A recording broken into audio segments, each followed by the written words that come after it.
اللہ نے آپ صلی اللہ علیہ وسلم کے صدقے مسلمانوں کو جو شفقت اور محبت بھرا مقام دیا ہے، اس سے یہودی 1500 سال پہلے بھی خائف تھا اور آج بھی خائف ہے۔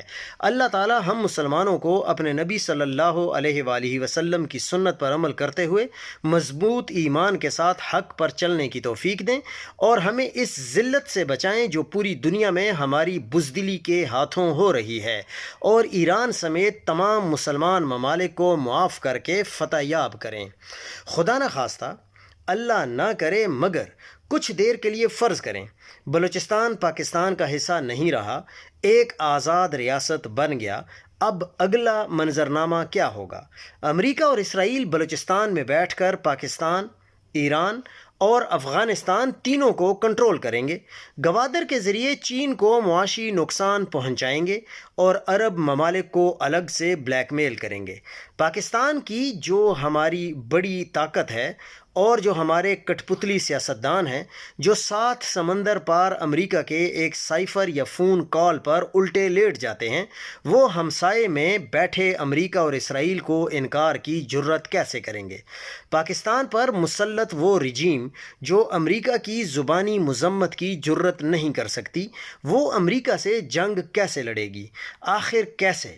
کیا ہمارے ذمہ داران کو اس حقیقت کا ادراک نہیں ہے؟ یقیناً ادراک ہے، تو پھر پاکستان ایسے شکنجے میں کیوں پھنسنے جا رہا ہے کہ جس سے نکلنا کبھی ممکن ہی نہیں رہے گا؟ اور جس طرح امریکی انتظامیہ آج ہمارے بڑوں کو پچکارتی ہے، یہ سارے لاڈ ختم ہو جائیں گے، کیونکہ جب امریکہ سب کچھ براہ راست کنٹرول کر لے گا تو پھر اسے ان بڑوں، شریفوں اور زرداریوں کی ضرورت کیوں رہے گی؟ خدا کے لیے ابھی بھی وقت ہے کہ ہوش کر لیں۔ خود میں جرت نہیں ہے تو عمران خان کو رہا کر دیں، وہ چند گھنٹوں میں سب کچھ سنبھال لے گا۔ سیاسی یا ذاتی نہیں، یہ پاکستان کی قومی سلامتی کا معاملہ ہے۔ سب سے پہلے عراق کو کہا گیا کہ اگر صدام چلا گیا تو خوشحالی اور ترقی ہوگی، لیکن وہ خوشحالی اور ترقی کہاں ہے؟ لیبیا اور شام کو بھی یہی خواب دکھائے گئے، دونوں کھنڈرات بن چکے ہیں۔ ایرانی عوام کو بھی یہی دھوکہ دینے کی کوشش کی گئی، مگر ایران کے عوام دجالی قوتوں کو جانتے ہیں، اس لیے چال میں نہیں آئے۔ پاکستان پہ مسلط رجیم بھی جان لے، سانپ کسی کے لیے اپنی فطرت تبدیل نہیں کرتا، یہ نہ ہو کہ کل کو آپ کی بھی باری آئے۔